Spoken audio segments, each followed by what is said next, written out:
Hello दोस्तों, हमारी आज की इस कहानी का नाम है नौकरी। जिस गांव से वो ताल्लुक रखती थी, वहाँ इतना खुला माहौल नहीं था। औरतों को कुछ भी करने की आजादी नहीं थी। अन्नू ने जब ऐसा कहा तो सब भौचक्के होकर उसकी तरफ देख रहे थे और उसको ये बिल्कुल बेपरवाह खड़ी थी।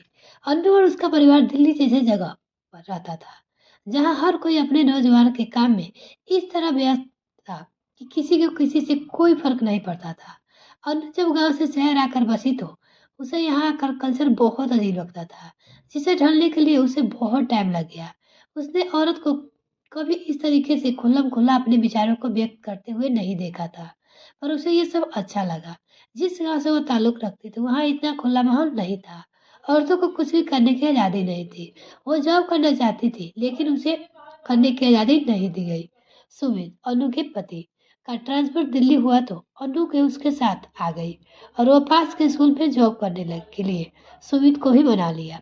सुमित अनु को बहुत प्यार करता था, लेकिन गांव के होने की वजह से कहीं न कहीं उसकी सोच खुली नहीं थी।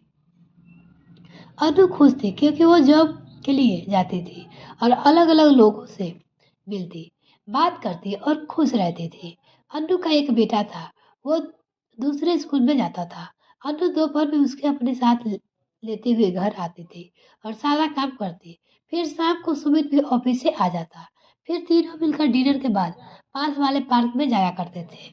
उन दोनों की सैर हो जाती और प्रथम, यानी उनका बेटा, वो खेल लिया करता था। अनु सुमित के सारी बातें बताया करती और सुमित उसे अपने ऑफिस के बारे में सारी बातें शेयर करते थे। दोनों पति पत्नी कम और दोस्त ज्यादा हो गए थे।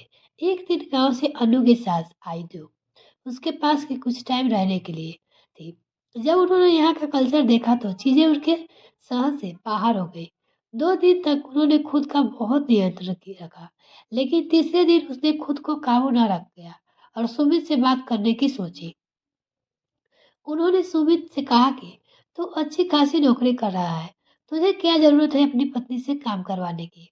वैसे भी घर पर बड़ी बोर हो जाती हूँ, तो तू उसकी नौकरी छुड़वा दे। सुमित को कुछ समझ नहीं आया। वो सोचता हुआ बोलकर ऑफिस चला गया। अन्नू ने ये सारी बातें सुन ली थी, तो उस दिन से उसे माजी की हरकतों पर नजर रखनी शुरू कर दी थी। एक दिन उसके स्कूल में देर हो रही थी तो उसने सुनीता, उसकी सहेली को बोला कि प्रथम को स्कूल से लेकर घर छोड़ देना, वहाँ माजी होंगी। सुनीता ने जब प्रथम को घर छोड़ा तो उसके 1 घंटे बाद जब वो अनु वापस आई तो उसने सुना माजी प्रथम को कह रही थी कि तू अपनी मम्मी को बोल कि वो अपनी जॉब छोड़ दे। जो तू जब कर आएगा करेगा तो तुझे मम्मी घर पे ही मिलेगी और खाना भी एकदम गरम मिलेगा। माँ जी की ये बात सुनकर अनु को बहुत गुस्सा आया, लेकिन उसने बच्चे के सामने बोलना ठीक नहीं समझा। अगले दिन रात को जब खाना खाकर सुमित और अनु सैर के लिए जाने लगे, तो माँ जी ने पेट में दर्द लेकर सारा घर से पे उठा लिया और उनका जाना कैंसिल हो गया। 2 दिन बाद तक रोज ऐसा हो रहा था। उनके सैर पर जाने की आदत छूट गई। अब सुमित भी अनु से कटा-कटा रहने लगा, क्योंकि माँ जी की सेवा करके जब वो कमरे में जाती तो सुमित सो चुका होता और उसके आपस में कोई बात नहीं हो पाती थी, ना ही आपस में समय बिता पा रहे थे। प्रथम का बर्थडे वाले दिन केक काटने के बाद सुमित ने कहा कि चलो आज बाहर खाना खाने चलते हैं। तो माँ जी ने फिर से पेट दर्द का बहाना किया और बोली तू लल्ला को घुमा ला, इसका जन्मदिन है, बहू मेरे साथ रुक जाएगी, हम खिचड़ी खा लेंगे।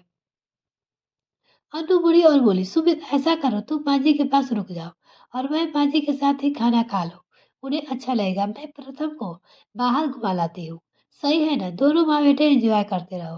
अनु की बात सुनकर जब सब भौचक्के रह गए और अनु की तरफ देखने लगे, पर वो बेफिक्र खड़ी थी। अनु ने सुमित से कहा कि अब बस करो और नहीं, और रोज रोज माँ जी के होने वाले दर्द की बजाय प्रथम को माँ की जॉब छुड़वाने वाली बात पर पकाना और सारा काला चिट्ठा सुमित के आग खोलकर रख दिया। सुमित माँ के बर्ताव के हैरान था। उसने माँ से पूछा कि ये सब सच सच है? तो बोली क्या जरूरत है इसकी नौकरी करने की? तू अच्छा खासा कमा तो रहा है ना, तेरे घर से काम में मदद लेती है, अगर घर में रहेगी तो खुद का काम करेगी। सुमित ने जवाब दिया बस करो माँ, ये मेरी मर्जी है, नौकरी करती है और इसकी तनख्वाह से हमारे घर में मदद होती है, तो अगर मैं इसकी मदद करूँ तो इसमें क्या हर्ज है? दूसरी बात, अगर आप घर पे बोर हो जाती है तो सत्संग में जाओ, प्रथम का ख्याल रखो, लेकिन उसे गलत बातों मत सिखाओ। माँ को अब समझ आ चुका था कि चुप रहने में ही भलाई है। अनु सुमित को चुपचाप देख रहे थे और मन ही मन उसका धन्यवाद कर रहे थे। मिलते हैं नेक्स्ट वेब फ्रेंड, तब तक के लिए bye. Thanks for watching this video.